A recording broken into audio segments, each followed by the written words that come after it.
आत्मनिर्भर भारत गांव स्वाभिमानी किसान।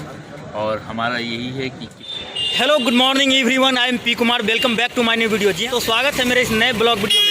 तो दोस्तों, आप अगर नए हैं तो हमारे चैनल को लाइक, सब्सक्राइब और शेयर करना ना भूलेंगे। तो चलिए मैं आपको लिए चलता हूँ डॉक्टर राजेंद्र कृषि विश्वविद्यालय पूसा की सैर करवाता हूँ। और 7 तारीख से लेकर 9 तारीख तक यहाँ किसान मेले का आयोजन किया गया है। चलिए मैं किसान मेले में भी आपको लिए चलता हूँ और दिखाता हूँ किसानों से संबंधित जानकारियाँ। धन्यवाद।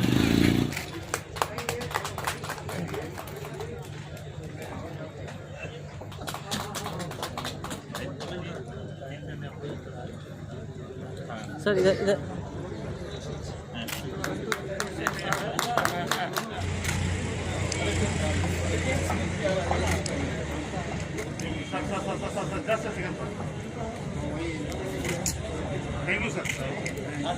मशीनरी यानी राजमिस्त्री एवं इलेक्ट्रीशियन कौशल के लिए प्रशिक्षित किया जा रहा है। इस प्रोजेक्ट के अंतर्गत इन्हें प्रशिक्षण के बाद प्लेसमेंट की भी व्यवस्था की जा रही है। देखो ना क्या कर रहे हैं। वित्तीय समावेशन एवं वित्तीय साक्षरता के प्रसार के लिए भी नाबार्ड कई कार्यक्रम चला रही है और बैंकों को हम राज्य घरेलू उत्पाद का लगभग 25% कृषि क्षेत्र। यदि हम मानिए doctor M S Kundu, director extension, doctor Vijay Shahi, organising secretary Kisan Mela, मंच पर आसीन अन्य गणमान्य व्यक्ति, कृषि विद्यालय के अन्य वरीय अधिकारीगण, सदस्य एवं मेरे प्यारे किसान बंधु, and I would also like to include the students of this university. आप सबको नाबार्ड की तरफ से और मेरे तरफ से हार्दिक नमस्कार। मैं सर्वप्रथम डॉक्टर राजेंद्र प्रसाद कृषि विश्वविद्यालय पूसा समस्तीपुर को किसान मेले 2021 के आयोजन के लिए बधाई देता हूँ। और मुझे इस सभा हुए इसलिए ऐसे अंतिम में कहेंगे, जो किसान भाई है जिसके लिए इस किसी मेला बनाया गया है, हम लोग जानते हैं जो फ्रंट में रहते हैं सैनिक, उसको हम लोग बोलते हैं बहादुर सैनिक, जहांबाज सैनिक, जिसके कारण आज देश सुरक्षित है। लेकिन इस कोविड का समय में मैंने देखा हमारा किसान को नॉर्मली हम लोग बोलते हैं गरीब किसान, लेकिन वो गरीब किसान नहीं है, वो भी जैसे सैनिक जैसे है वो जहांबाज किसान है। जिसके कारण जब लॉकडाउन हुआ था उस समय में सारे हम लोग घर में बंद थे, लेकिन किसान भाई उनका काम कर रहे थे, जिसके कारण आज हिंदुस्तान में किसी लक्ष्य सभी हितधारकों अर्थात राज्य सरकार, कृषि विश्वविद्यालय और निश्चित रूप से हमारे किसान बंधुओं के मदद से ही संभव हो पाएगा। इस पृष्ठभूमि में मेले का थीम आत्मनिर्भर गांव स्वाभिमानी किसान का चयन उपयुक्त एवं सटीक है। जैसा आप जानते हैं कि नाबार्ड का गठन 1982 में बाय एक्ट ऑफ पार्लियामेंट हुआ था। यह मुख्य रूप से बैंकों को पुनर्वित्त देने की संस्था के रूप में से गठित किया गया था। कालांतर में 1992 में स्वयं सहायता समूह हेतु वित्त पोषण, किसान क्रेडिट कार्ड के नीति निर्माण, प्राकृतिक संसाधन के संरक्षण हेतु वाटरशेड का निर्माण, जलवायु परिवर्तन से जुड़ी परियोजनाएं, जनजातीय विकास के लिए वाडी परियोजना, ऑफ फार्म डेवलपमेंट के लिए अनेक इनिशिएटिव्स, कौशल एवं उद्यमता प्रशिक्षण, महिलाओं तथा किसानों के सशक्तिकरण हेतु किसान उत्पादन संगठन एवं भारत सरकार के कई महत्वपूर्ण योजनाओं को देश में लागू करने में नाबार्ड की एक विश्वसनीय भूमिका रही है। पिछले कुछ वर्षों में नाबार्ड बिहार राज्य को लगभग 5,000 करोड़ रुपए का निवेश बिहार राज्य में कर रही है, बैंकों के माध्यम से एवं राज्य सरकार के माध्यम से। इसमें मुख्य रूप से हम बैंकों को जिसमें निर्वित्त देते हैं, साथ ही साथ राज्य सरकार को आधारभूत ढांचा तथा सिंचाई परियोजना के लिए सस्ते ब्याज पर ऋण देते हैं। इसके अतिरिक्त कई विकास कार्यक्रम हमारे द्वारा चलाए जा रहे हैं और लगभग हर वर्ष 20 से 25 करोड़ रुपए का अनुदान नाबार्ड अपने प्रॉफिट से बिहार की स्थापना की गई है, जिसमें रूरल इंफ्रास्ट्रक्चर डेवलपमेंट फंड एक बहुत महत्वपूर्ण फंड है। इसके अतिरिक्त long term irrigation fund, micro irrigation fund, dairy processing and infrastructure development fund, warehouse infrastructure fund इत्यादि कोष स्थापित किए गए हैं, जिसके द्वारा राज्य सरकार को नाबार्ड द्वारा में भी नाबार्ड ने अच्छा काम किया है। पूरे देश में लगभग 30 लाख हेक्टेयर एवं बिहार में 1 लाख हेक्टेयर के कृषि भूमि वाटरशेड्स के द्वारा कवर किया गया है। बिहार के 8 जिलों में हम ट्राइबल डेवलपमेंट प्रोग्राम का क्रियान्वयन कर रहे हैं। लोगों ने बोला आत्मनिर्भर भारत गांव स्वाभिमानी किसान, और हमारा यही है कि किसान का जो भी प्रोडक्शन है वो प्रोडक्टिविटी बढ़े और उसके प्रोडक्शन की जो लागत है वो कम हो सके। साथ ही साथ उस प्रोडक्शन के जो बायो वेस्ट हैं उनके उपयोग, उनका एक इकोनॉमिक उपयोग करके वो अपनी आमदनी भी बढ़ाए और उससे रोजगार पैदा हो। जैसा मैं बता रहा था कि जो हमने 7 टेक्नोलॉजी निकाली हैं विभिन्न बायो वेस्ट के उपयोग से, उनसे हम बहुत ढेर सारा रोजगार पैदा कर सकते हैं। सुखेत मॉडल जो हमारा है, अगर सही ढंग से चल पड़ा तो सोचिए कि हम एक छोटे से, पूरा पंचायत भी नहीं है, केवल एक गांव का जो टोला है, तो एक टोले में हम करीब 15 लोगों को रोजगार दे पा रहे हैं और कुल इन्वेस्टमेंट हमारा 15 लाख रुपए का है। तो अगर इस तरह से हम कर पाएँ तो हमारी जो खासतौर से जो हमारे मजदूर भाई बहन वापस लौटे कोविड में, हम उनको एक सम्मानजनक रोजगार दे पाएंगे। हमारा जो उद्देश्य है वो यही है कि हम अपने किसानों को, उनके बाल बच्चों को एक सम्मानित जीवन जीने के भर लायक हम उन्हें रोजगार और उनकी आमदनी दे सकें। कृषि कानून एक देश में आया, पूरे देश में भ्रम की स्थिति है। आज इस किसान मेले के माध्यम से हजारों किसान आए हुए हैं। AK सिंह सर ने भी इस पर स्पष्ट बोला है। कानून के बारे में आप क्या कहना चाहेंगे? हम ये कहना चाहेंगे तीनों कृषि कानून जो है वो हमारे किसानों के लिए बहुत लाभदायक हैं। उनमें कोई भी परेशानी नहीं है। अगर किसी किसान को ऐसा लगता है कि वो उसका प्रयोग नहीं करना चाहता, वो फ्री है।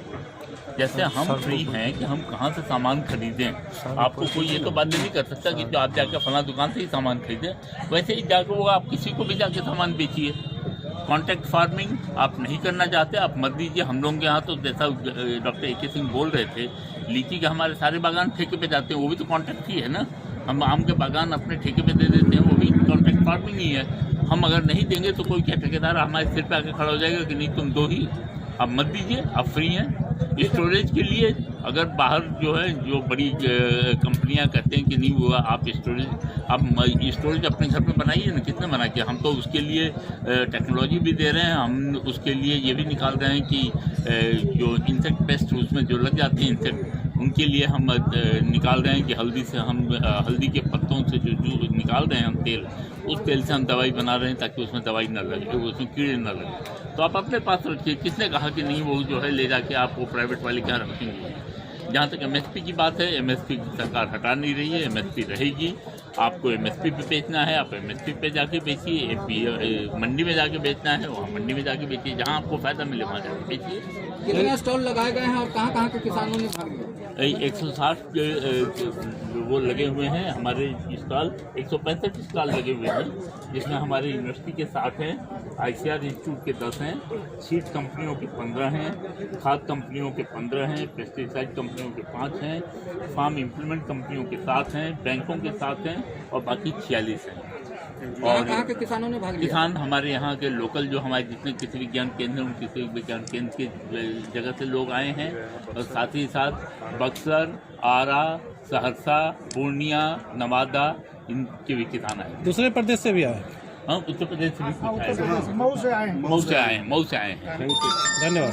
Thank you. Culture infrastructure fund का गठन किया है, जिसमें नाबार्ड की एक प्रमुख भूमिका है। इसमें पोस्ट हार्वेस्ट मैनेजमेंट के लिए इंफ्रास्ट्रक्चर के लिए फाइनेंसिंग बैंकों द्वारा किया जाएगा, जिसमें कि क्रेडिट गारंटी और इंटरेस्ट सबवेंशन की सुविधा है। इसके अतिरिक्त कृषि उत्पादक संगठन को बनाने के लिए उसके फाइनेंसिंग के लिए व्यवस्था की गई है, जिससे जो छोटे किसान हैं, सीमांत किसान हैं, उनके उपज का संवहन हो पाएगा और उन्हें मार्केट से अच्छी तरह से लिंक किया जा सकेगा। इसके दौरान उनकी आय में वृद्धि होगी। ये 2 मुख्य कार्यक्रम अभी चल रहे हैं। इसके अतिरिक्त कई अन्य कार्यक्रम हैं। धन्यवाद।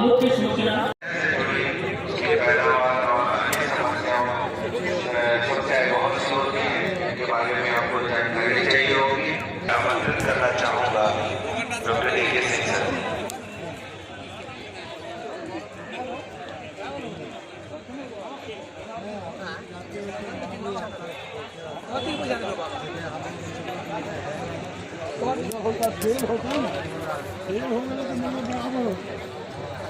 आप सभी को सादर नमस्कार।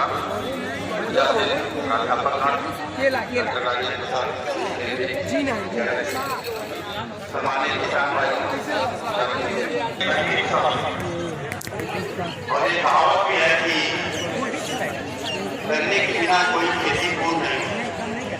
फसलों में गन्ने की खेती का समावेश करते हैं तो बाकी फसलों को भी पैदावार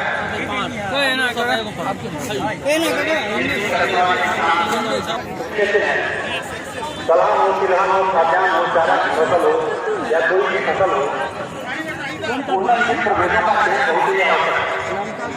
हमारे द्वारा यहाँ पे हम करते हैं, लेकिन मैं आपको चलने में 2 तरह के प्रभेद जब जमीन खुलने का समय होता है, गन्ना आपका पकड़ के तैयार होता है,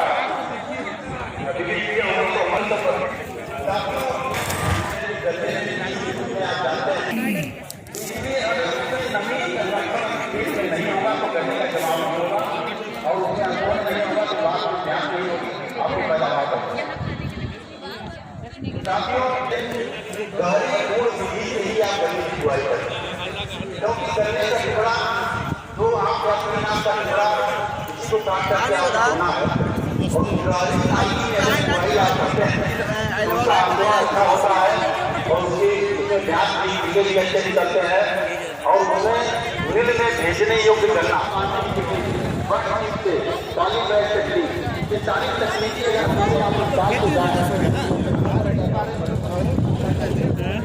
हमारे अनुसंधान संस्थान जहाँ बड़ी बड़ी मशीनें लगी हुई हैं वहाँ पे जाएं तो सारी तकनीकी आपको वहाँ भी देखने को मिलेगी। हमारे वैज्ञानिक हमारे प्रोफेसर वहाँ पे हैं, आपको विधिवत वो बताएंगे गन्ने की बुआई किस तरह से करें और गन्ने का बीज का साथियों 20 से 21 नंबर है, 20 से 21 नंबर है, वहाँ पे जाइए तो गन्ने के विषय में पूरी जानकारी आपको हम लोग वहाँ पे जो प्रदर्शित करके दिखाए हुए 2 विधियाँ ऐसी हैं जिसमें गन्ने पाया गया है कि 100 टन गन्ने की पैदावार है तो ये 205 किलो 2 किलो यूरिया डाल के भी खेती करता है, वहाँ 5 किलो डालिएगा क्या होगा, वो तो 3 किलो वेस्टेज ही जाएगा। इतना सस्ता है, उसका समय नहीं है, तो बर्बाद करने से क्या फायदा, टेक्नोलॉजी को बदलिए। नहीं टेक्नोलॉजी करे, मवेशी बिना इसकी खेती नहीं होगा, 3 घंटा 4 घंटा मवेशी में लगेगा, जाएगा।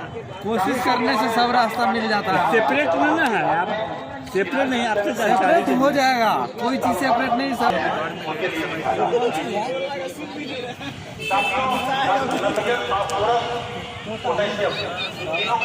ये बुआई के समय में ही आप बोल में डाल दें 150 किलोग्राम प्रति हेक्टेयर। ये जो केले का रेशा निकालने वाला मशीन है सर, इसके बारे में हमारे किसान लोगों को क्या जानकारी देना चाहेंगे आप? केले का रेशा निकालने वाली मशीन है। हमारे यहाँ जो वेस्ट मटेरियल केला का थम होता है, केला का फूल करने के बाद बचता है, उस थम से हम लोग उसमें रेशा निकाला जाता है। उस रेशा को फिर हम लोग अदर प्रोडक्ट्स बनाने में यूटिलाइजेशन कर सकते हैं और अच्छा इनकम कर सकते हैं। इसका ट्रेनिंग वगैरह आप मुहैया कराते हैं किसान को? जो भी किसान आपसे मशीन वगैरह लेंगे या लेते हैं उनको आप ट्रेनिंग? हम लोग इसका मशीन सेल नहीं करते हैं जी, हम लोग टेक्निक दे रहे हैं जी। मशीन के लिए आपको मशीनरी का जो आगे काउंटर लगा हुआ है उस पर आप बात कर सकते हैं, इसका फ्लक्चुएट करते रहता है तो वहाँ पर मशीन का हम लोग टेक्नोलॉजी जो इसको बनाने में पड़ेगा ट्रेनिंग होगा वो हम लोग अवेलेबल। वो आप लोग ट्रेनिंग वगैरह देते हैं और मार्केट वगैरह इसका मुहैया कराते हैं? नहीं, मार्केट का हम लोग मार्केट के लिए अलग डिपार्टमेंट है, उसके लिए हमारे फिर मार्केटिंग के लिए अलग डिपार्टमेंट है? मेरा एक स्टार्टअप है, आप वहाँ से कॉन्टेक्ट कर सकते हैं। अगर ये काम नहीं हो सकता ये कुछ अरहर का ही बना हुआ है, ये केले के रेशा का बना हुआ है, इसमें हम लोग का फालतू सामान का यूटिलाइजेशन किया जाता है। 30 से 40 किलोग्राम प्रति हेक्टेयर इस्तेमाल करते हुए उन्नत किस्मों का प्रयोग करके बीज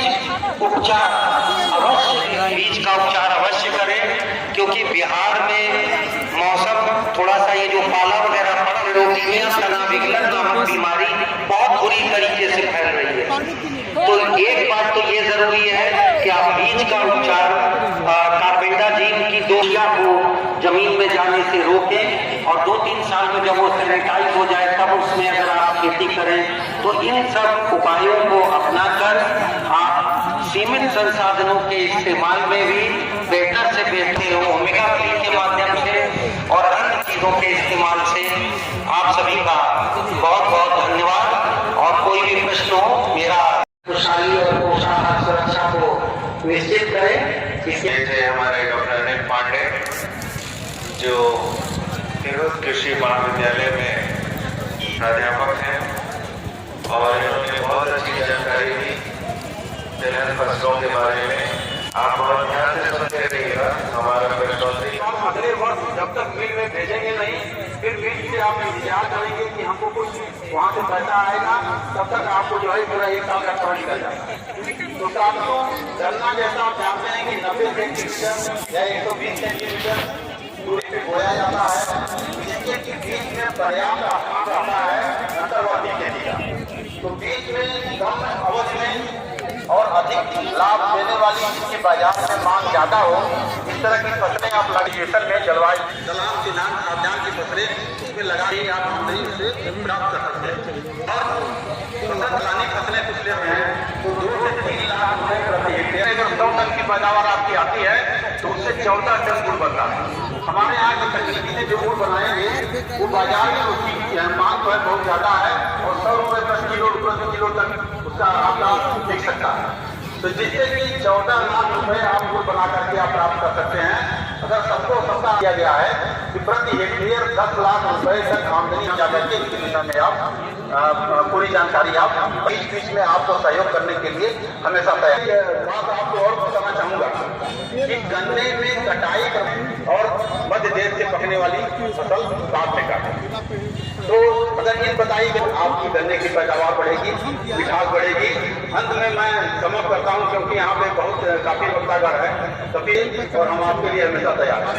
5 बल को आप ध्यान में रखिए। पहला बल जो हम प्रभेदों के लिए बताएं, बल, बुद्धि, बटुआ और बाजार। पहला बल बीज के लिए हमेशा उन्नति बढ़ेगी। बीज बल आज के टाइम में मशीनरी का टाइम है, बिना मशीनीकरण के कोई पैसा खर्च करना पड़ेगा क्योंकि लागत अगर समीक्षा, क्योंकि बाजार की समीक्षा अति आवश्यक है। अगर आपका जो है उत्पाद बाजार में नहीं कोई लेने वाला 2 गुना क्या कई गुना बढ़ सकती है। और आप 9292 मन से आप किसान बैठे रहे, उत्तर देंगे तो आपको इनाम मिलेगा और इनाम हमारे टैक्स पर आके रखा हुआ है। तो पहला तो ये सवाल है कि बहुत अच्छा क्या क्या बोला, नाली विधि, चक्र विधि और जी तो एक बार फिर से माइक पर बोल दीजिए। किस खेती करते हैं, किस खेती करते हैं? हम करते हैं और सब्जी का पूछने आए थे जब बसंतकालीन गन्ना में उड़द को बीज का लगाना चाहिए क्योंकि उड़द थोड़ा ज्यादा बचा रहेगा। राम दिवस साहू जी को पारितोषिक दें और इसी तरीके से हम प्रश्न पूछेंगे और जो लोग बताएंगे उन्हें इसी तरह पारितोषिक दिया जाएगा। दूसरा सवाल भी गन्ना से ही है, गन्नित मात्रा क्या है? लीजिए माइक ले लीजिए, हाथ में माइक। जितने भी स्टॉल इस किसान मेला में लगाए हुए हैं, मेरे के उद्घाटन का कार्यक्रम हो रहा है। अपने स्टॉल के सामने की जगह मेले का भ्रमण किया जा रहा है। आइए आप सभी आगंतुकों से सादर आग्रह है, आप अपना स्थान के पंडाल में ग्रहण करने की कृपा करें। सर यही तो व्यवस्था है।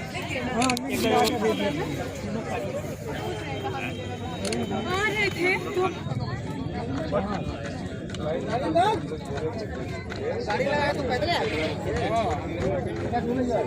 तो फोन करना चाहिए था। फोन निकल के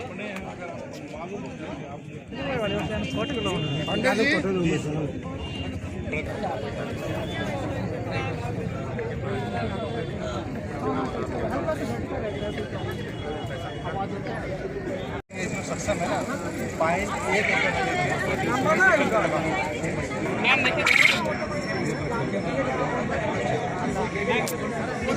1 मिनट सर।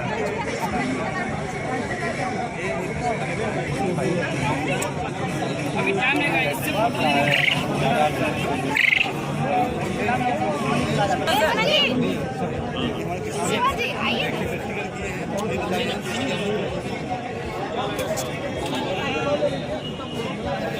कौन सा लाइए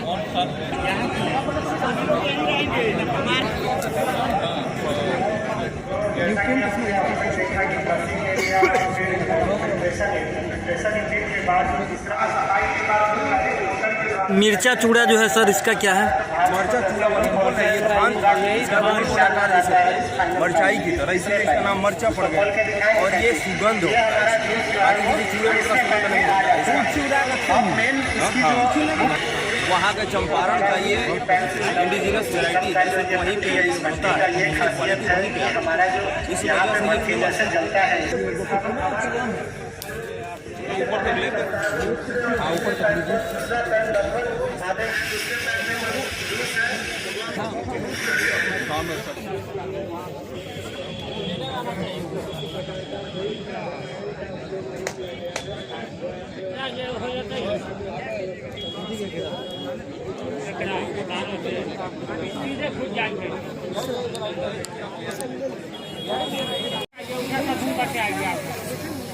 रास्ता नहीं बना हुआ।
कार्बन फाइबर का है, तो ये बहुत बहुत स्ट्रॉन्ग है, जंग भी नहीं लगेगा, ये कोई रस्ट नहीं आने वाला।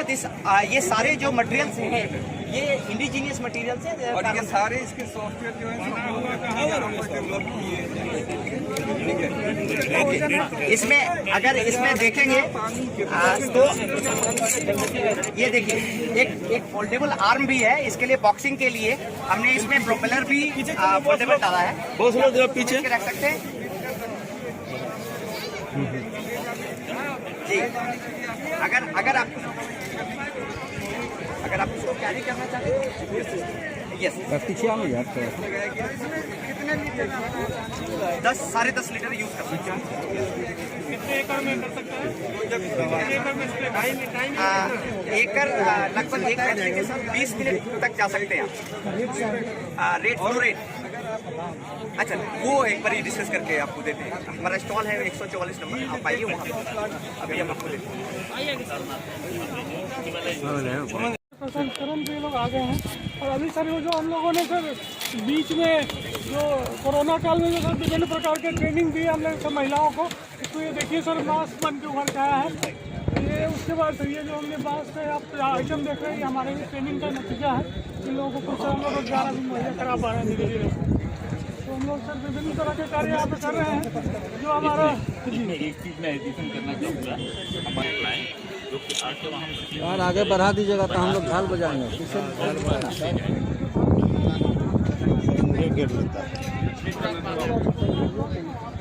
आगे नहीं ना बढ़ना चाहिए भाई, कैमरा से आगे बढ़ जाइए तो आपका आ जाएगा ना, देने के लिए थोड़ा मना है।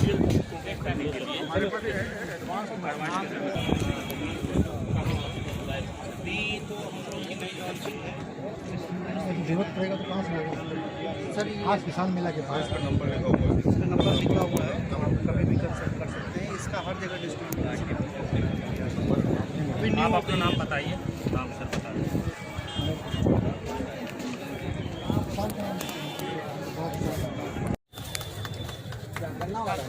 गन्ना का रस थोड़ा सा पीछे आइए।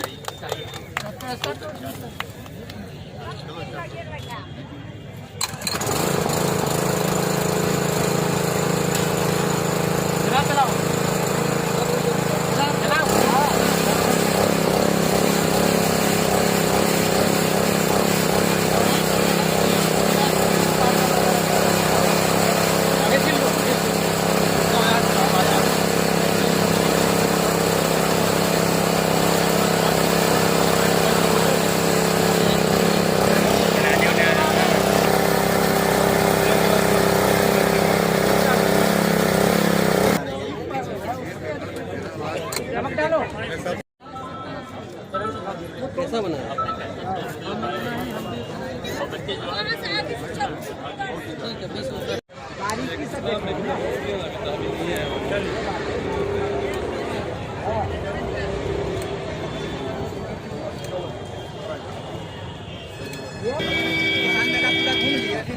टोल के बीच के लिए आए थे हम, ताजपुर प्रखंड से बासोकोली गांव से आए हैं। क्या लगा हुआ था यहाँ? प्रदर्शनी बहुत तरह तरह का सामान है, बहुत सुंदर है, देखने लायक है। किसानों के लिए क्या फायदा हुआ? क्या सब बहुत फायदा का सामान है, हर जन से बतलाता है जी, इस लीजिए ई खेती के लिए ई बीज लिए, दवाई लीजिए। तो इस मेला में नई तकनीक से खेती की जानकारी दी जा रही है। जी सर, बहुत सुंदर तरीके से। आप क्या सब लिए इसमें? हम अभी कुछ अब लेने जा रहे हैं, हल्दी और ओल लेंगे। क्या नाम है? कपिल देव सिंह, कहाँ घर है? बासोकोली। किसान मेला लगाए हैं सर, उसमें से आप क्या मैसेज देना चाहेंगे किसानों को, क्या कहना चाहेंगे? ये जो किसान बिल का लेके चर्चा है, आज हमारा जो चीफ गेस्ट थे doctor AK Singh DDG extension, उन्होंने विस्तार से बताया कि इनको लेके क्या क्या होगा। कोई भी नियम, प्रकृति का नियम यही है, कभी भी नया चीज़ आता है तो उसका एक विरोध भाव रहता है, ठीक है।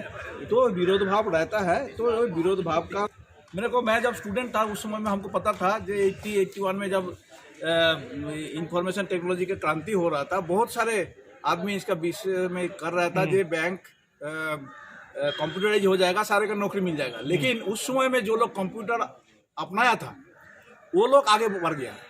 अभी देखिए उस समय में हैदराबाद, बेंगलोर ये सब पीछे था, लेकिन वो लोग पहले कंप्यूटर अपनाया।